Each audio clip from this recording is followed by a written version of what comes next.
ડીસા તાલુકાના આખોલ ગામે ચૈત્રી પૂનમની રાત્રે મેળો ભરાયો અને માતાજીની ભવાઈ ભજવવામાં આવી। વર્ષોથી લુપ્ત થતી ભવાઈને આખોલના દરબાર ઠાકોરો પરંપરા રીતે આજે પણ જાળવી રાખી છે। ચૈત્ર સુદ પૂનમના દરબાર પરિવાર દ્વારા ભવાઈથી માતાજીની આરાધના કરવામાં આવે છે। ભવાઈમાં માતાજીનો ગરબો અને રાવણ મહત્વના પ્રસંગ છે। આખોલ દરબાર પરિવાર દ્વારા ભવાઈ છેલ્લી 2 સદીથી ભજવવામાં આવે છે। લુપ્ત થતી ભવાઈની પરંપરા સાચવવામાં ધર્મનો મોટો ફાળો છે। આખોલ અને ડીસાના નગરજનોએ આખી રાત ભવાઈની રમઝટ માણી। ડીસા પાસે આવેલ આખોલ ગામ બરાબર બનાસ નદીના કિનારે છે। એક લોકવાયકા મુજબ આખોલ ગામના ધોરાજી ધનાજી બનાસ નદીના કિનારે પાણીનો કૂવો મોટી આખોલ ખોદી રહ્યા હતા ત્યારે પોતે પાણીના કૂવામાં ગરકાવ થઈ ગયેલ। 7-8 કલાક પછી પોતે કૂવા બહાર આવ્યા ત્યારે તેમણે કહ્યું, મને માં અંબે બચાવી અહીં મૂકી ગયા છે। જે દિવસથી નદીના કિનારે માં અંબેની નાની ડેરી બનાવવામાં આવી। ચૈત્રી મહિનાની નવરાત્રિમાં આરાધનાની સાથે સાથે ભવાઈ પણ જોડાવવામાં આવી, પરંતુ જગ્યા ભવાઈ અને આરાધના માટે નાની પડતા ડેરીની બિલકુલ સામે અંબે માને બેસાડી હાલ જે જગ્યાએ મોટું મંદિર છે ત્યાં નવરાત્રિમાં આરાધના કરાતી આ વાતની જાણ પાલનપુરના નવાબને થતા મંદિરના આર્થિક ખર્ચાને પહોંચી વળવા માટે નવાબે મંદિરની જગ્યા સાથે 7 એકર જમીન દાન આપી। આ મંદિર માટે પાલનપુર નવાબને ચમત્કાર મળતા નવાબ ખુદ પોતે ચૈત્ર પૂનમે તાંબાનો ગરબો લઈ આવ્યા, જે તાંબાનો ગરબો આજે પણ માતાની આરાધના માટે વપરાય છે।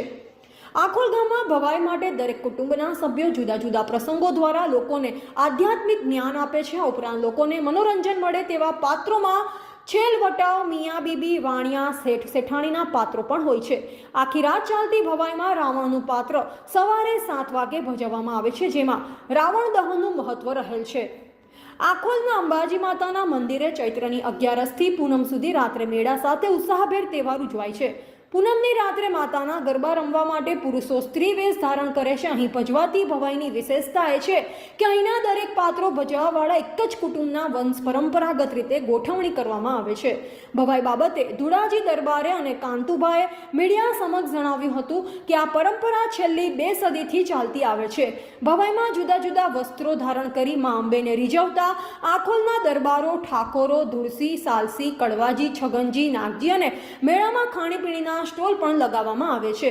મેળામાં આજુબાજુના ગામથી લોકો મોટી સંખ્યામાં ઉમટી પડ્યા અને માતાના દર્શન કર્યા અને કોઈ અનહોની ન બનાવ બને તે માટે ડીસા તાલુકા પોલીસ ફરજ પગે આખી રાત ઉભી સેવા આપી હતી। એવા એજન્સી દરબાર આખોલ અહીંયા અંદાજે લગભગ 250 થી 300 વર્ષ ઉપર થઈ ગયા અને માતાજીની ભવાઈ કરવામાં આવે છે। અમારા બાપ દાદા, અમારા પરદાદા પણ કરતા હતા, અમે પણ આજે કરીએ છીએ। અહીં આજુબાજુના ગામડાઓમાંથી, સગાવાલામાંથી, દરેક ગામોથી, અલગ અલગ ગામડાઓમાંથી લોકો જોવા માટે ઉમટી પડે છે અને અહીંયા સ્ત્રીઓનો વેશ પુરુષો ધારણ કરી અને કરવામાં આવે છે। તેનો વેશ ગણપતિનો કરવામાં આવે છે। મિયા બીબી, શેલ બટાવ, મણિયાર, બાવાની મઢી માતાજીનો ગરબો સવારે રાવણ, રામ અને કૃષ્ણનો પણ વેશ ભજવામાં આવે છે। અલગ અલગ પ્રકારના વેશો ભજવામાં આવે છે અને બધા લગભગ મોટા ભાગે બધા પુરુષો જ ટોટલ સ્ત્રીઓનો વેશ ધારણ કરીને જ આ બધું કાર્યક્રમ કરે છે। હા, હવે આખોલમાં રહીએ છીએ। અમારે હવે માતાજીની લગભગ 200-250 વર્ષ હવે માતાજી ચાલુ છે। એમાં અમે બધા જ પુરુષો સ્ત્રી ધારણ કરી અને સ્ત્રીને માતાજીની ભવાઈ કરીએ છીએ। એમાં દરેક જાતના